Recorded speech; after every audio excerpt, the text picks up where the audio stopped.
Evening. आज हम लोग चलेंगे, देखेंगे वर्ग 17 के तत्वों के बारे में पढ़ेंगे। वर्ग 17 का फर्स्ट लेक्चर है। आज से हमारा लगभग 2 लेक्चर में वर्ग 17 का जो अभिक्रियाएं हैं, सारा रिएक्शंस के साथ साथ एलिमेंट्स को पढ़ लेंगे। हम लोग यहाँ पे कंप्लीट करेंगे। नोट्स बनाते जाना है, याद करते जाना है, जो इम्पोर्टेंट होगा वो याद करते जाना है। आगे चले लेक्चर में, चलिए देखते हैं वर्ग 17 में आखिर तत्व कौन कौन से हैं। वर्ग 17 में तत्व कौन है तो देख लेते हैं हम लोग। Fluorine, chlorine, bromine, iodine, astatine. कोई दिक्कत है? Fluorine, chlorine, bromine, iodine, astatine, इसको हैलोजन कहा जाता है। इसको क्या कहते हैं? हैलोजन कहा जाता है। वर्ग 17 के तत्वों को हैलोजन कहा जाता है। याद रखना है, वर्ग 17 के तत्वों को क्या कहते हैं? हैलोजन कहते हैं। ठीक है, याद रहेगा। वर्ग 17 के तत्वों को हैलोजन कहा जाता है। हैलोजन्स की हेलो हैलाइड्स वगैरह बहुत ज्यादा पढ़ते हैं, इसलिए हैलोजन हमें क्यों कहते हैं भाई? हैलोजन क्यों कहते हैं? हैलो शब्द का मतलब होता है, हैलो शब्द का मतलब होता है लवण। हैलो शब्द का मतलब क्या होता है? लवण। लवण मतलब वैसे जो होते हैं जो सॉल्ट बनाते हैं। ठीक है, जैसे NaCl सॉल्ट है ना, KCl सॉल्ट है। इस तरीके से जो लवण बनाते हैं उन्हें कहा जाता है हैलोजेंस। जो लवण बनाते हैं, सॉल्ट बनाते हैं, उन्हें हैलोजन कहते हैं। ठीक है, आगे देखते हैं हम लोग। अगर ये ऑक्सीकरण अवस्था की बात करें, ऑक्सीकरण अवस्था मुख्य रूप से प्लस -1 होता है। मेन जो है, मेन ऑक्सीकरण अवस्था क्या होता है? -1 होता है। वैसे -1 के अलावा जो इसका ऑक्सीकरण अवस्था है वो प्लस +1 से लेके 7 तक भी जाता है। ठीक है, मोस्ट कॉमन होता है -1 +3 +5 +7। कुछ ऑक्सी एसिड में, कहा ऑक्सी एसिड में +4 और +6 भी दिखाई देता है। ठीक है, याद रहेगा। ऑक्सी एसिड में क्या क्या दिखाई देता है? +6 और +4 और +6 भी दिखाई देता है हम लोग को ऑक्सीकरण अवस्थाएं ऑक्सी एसिड के साथ। ठीक है, ऑक्सी एसिड के साथ यहाँ है। ठीक, अगर इसकी सामान्य इसी इलेक्ट्रॉनिक विन्यास की बात किया जाए, सामान्य इलेक्ट्रॉनिक विन्यास की बात करें, सामान्य इलेक्ट्रॉनिक कॉन्फ़िगरेशन की बात किया जाए, सामान्य इलेक्ट्रॉनिक कॉन्फ़िगरेशन जो होता है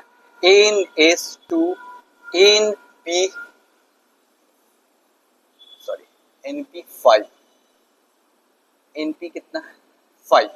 यानी कि टोटल बाहरी कक्षा में कुल इलेक्ट्रॉन कितना है? बाहरी कक्षा में 7 इलेक्ट्रॉन होता है। बाहरी कक्षा में कितना इलेक्ट्रॉन होता है?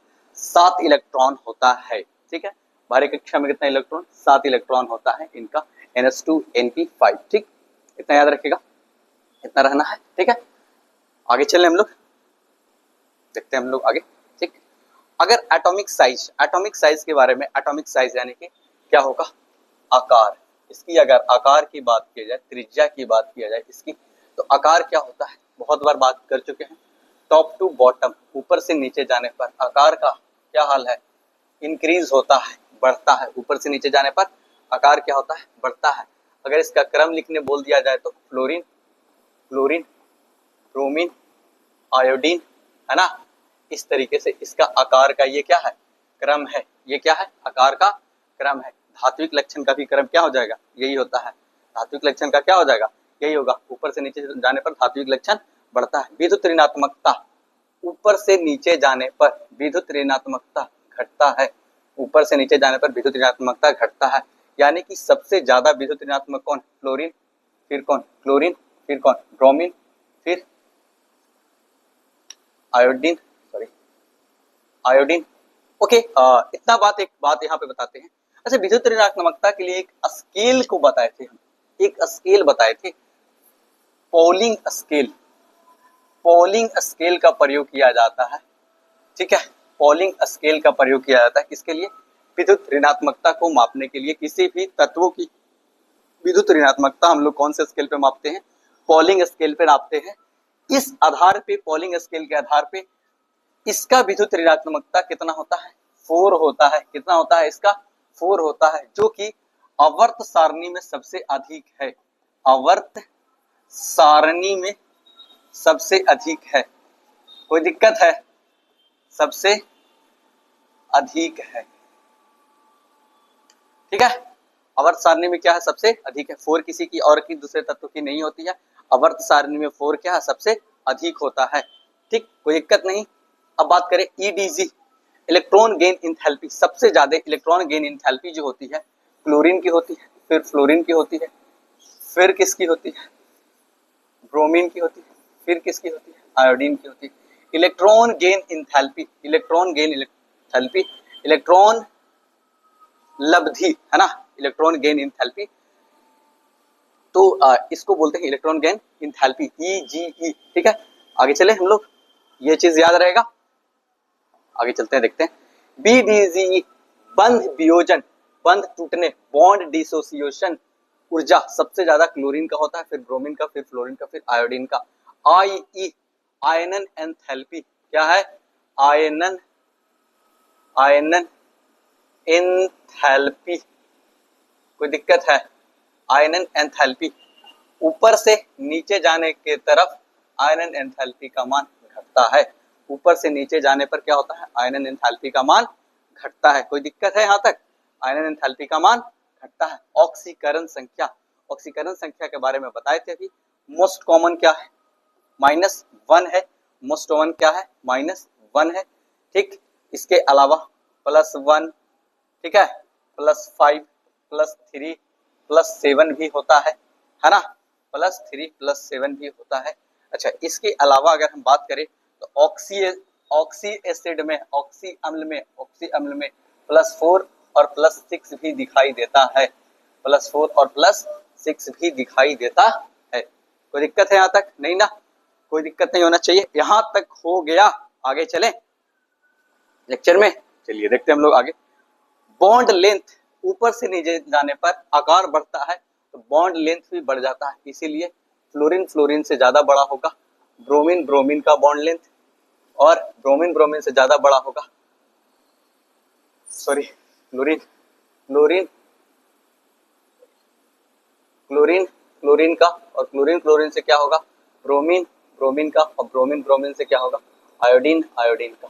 हाँ, है ना, ये क्या है, आकार क्या है, बॉन्ड लेंथ, बंध लंबाई, इसे क्या कहते हैं, बंध लंबाई। ओके, कोई दिक्कत नहीं है। गलनांक एवं क्वथनांक की बात करें तो ऊपर से नीचे जाने पर, ऊपर से नीचे जाने पर बढ़ता है, क्या होता है, बढ़ता है, गलनांक और क्वथनांक बढ़ता है, इंक्रीज होता है, बढ़ता है, कोई दिक्कत नहीं होना चाहिए। वर्ग में ऊपर से नीचे जाने पर गलनांक और क्वथनांक बढ़ता है। आगे चले, देखते हैं हम लोग। ऑक्सीकरण क्षमता, ऑक्सीकरण क्षमता क्या होती है, इलेक्ट्रॉन ग्रहण करने की क्षमता को बोलते हैं ऑक्सीकरण क्षमता। खुद ऑक्सीकारक जो होता है वो खुद इलेक्ट्रॉन को ग्रहण करता है, खुद अपचयित हो जाता है। सबसे ज्यादा ऑक्सीकरण क्षमता किसके पास है, सबसे अधिक यहाँ पे कौन है, सबसे अधिक है ऑक्सीकरण क्षमता, सबसे बढ़िया ऑक्सीकारक कौन है, ये सबसे बढ़िया कौन है, प्रबल ऑक्सीकारक है ये कौन, फ्लोरीन। और कम, मतलब कि अगर अच्छा अपचायक की बात करें तो ये है, ठीक है, प्रबल ऑक्सीकारक कौन है, यहां बता दिए ऑक्सीकारक, ठीक है। फ्लोरीन का असमान व्यवहार बताए हैं, किसी भी तत्व में असमान व्यवहार का कारण क्या होता है, पहला बता दिए थे हम पहले भी, छोटा आकार, ठीक है। दूसरा कारण क्या होता है, उच्च विद्युत ऋणात्मकता, उच्च विद्युत ऋणात्मकता। और क्या होता है, एक बात यहाँ पे, फ्लोरीन हाइड्रोजन बॉन्ड बनाता है, कोई दिक्कत है नहीं ना, फ्लोरीन क्या है, हाइड्रोजन बॉन्ड बनाता है। और क्या है इसके पास, डी कक्षक, डी कक्षक नहीं है। और भी बहुत सारे व्यवहार हो सकते हैं, जैसे कि फ्लोरीन सबसे ज्यादा विद्युत ऋणात्मक है, प्रबल ऑक्सीकारक है, ये सब चीज हम लोग इसके बारे में बात कर सकते हैं, ठीक है। नेक्स्ट देखते हैं, रासायनिक गुण में अगर बात करें, हाइड्रोजन से क्रियाशीलता, अगर हाइड्रोजन से क्रियाशील करके, क्रियाशीलता मतलब ये क्या बनाएगा, हाइड्राइड, क्या बनाएगा, हाइड्राइड, क्या बनाएगा, हाइड्राइड। अम्लीय समर्थ अगर बात करें, स्ट्रेंथ बात करें, एसिडिक स्ट्रेंथ की, एसिडिक स्ट्रेंथ की, स्ट्रेंथ की पावर क्षमता, तो सबसे ज्यादा HI में होता है, सबसे ज्यादा एसिडिक है यहाँ पे, सबसे ज्यादा एसिडिक ये है, सबसे ज्यादा अम्लीय होगा। कोई दिक्कत? पूछा जाता है, ये एग्जाम में आता है।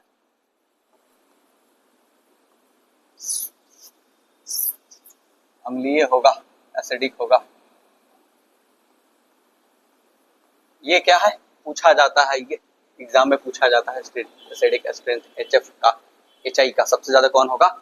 HI होगा। अस्थायित्व, स्टेबिलिटी, स्टेबिलिटी, स्टेबिलिटी की बात किया जाए तो सबसे ज्यादा स्टेबल HF होता है, सबसे ज्यादा क्या है?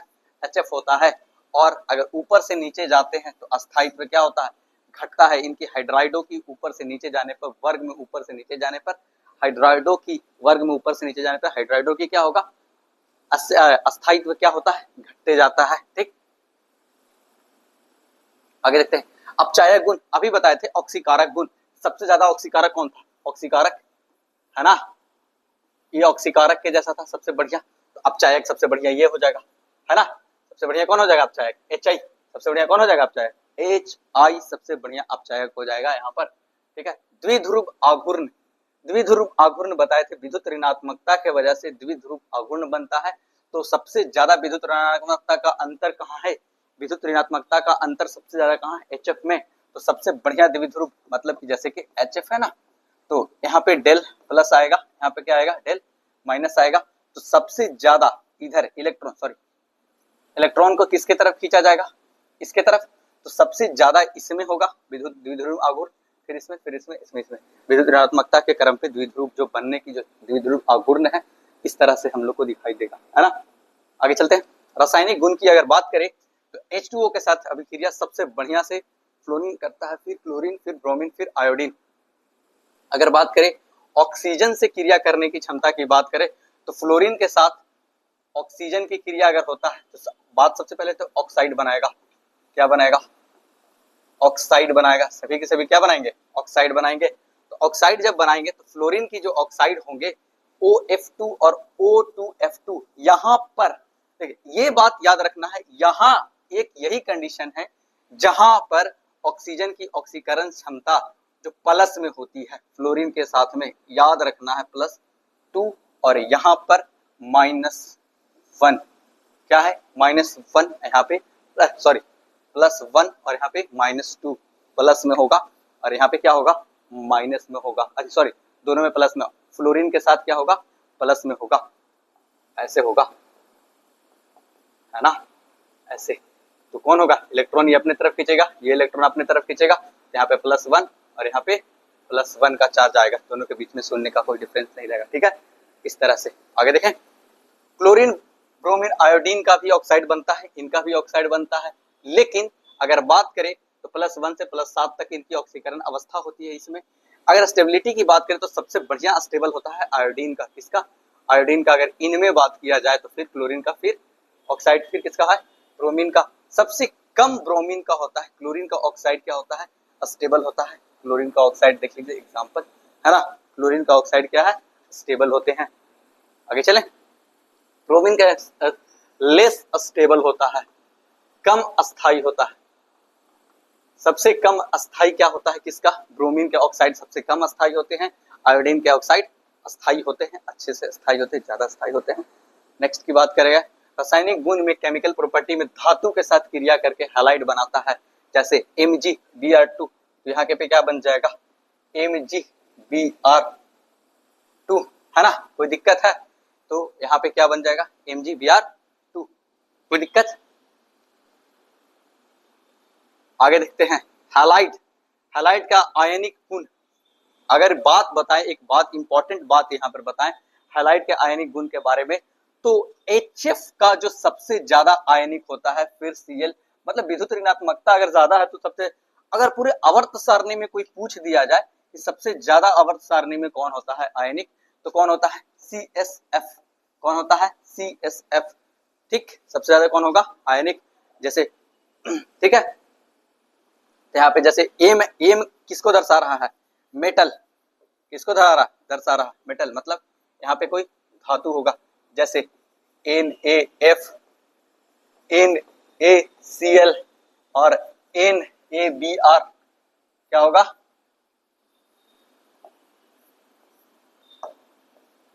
NaBr। तो इनमें से NaI तो बोलेगा कि इनमें से कौन सबसे ज्यादा धात्विक है, तो कौन धात्विक है? F वाला सबसे ज्यादा धात्विक होगा, आयनिक होगा, सॉरी, सबसे ज्यादा आयनिक लक्षण किसमें ज्यादा होगा? इसमें।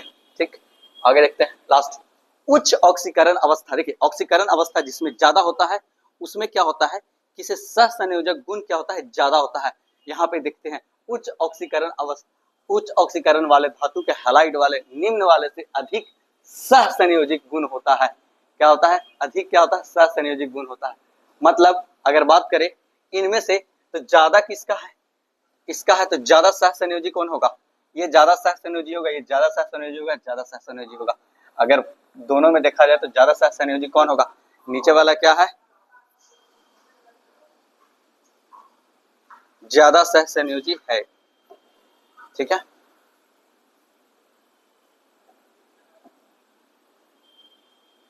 Sorry it's technical fault.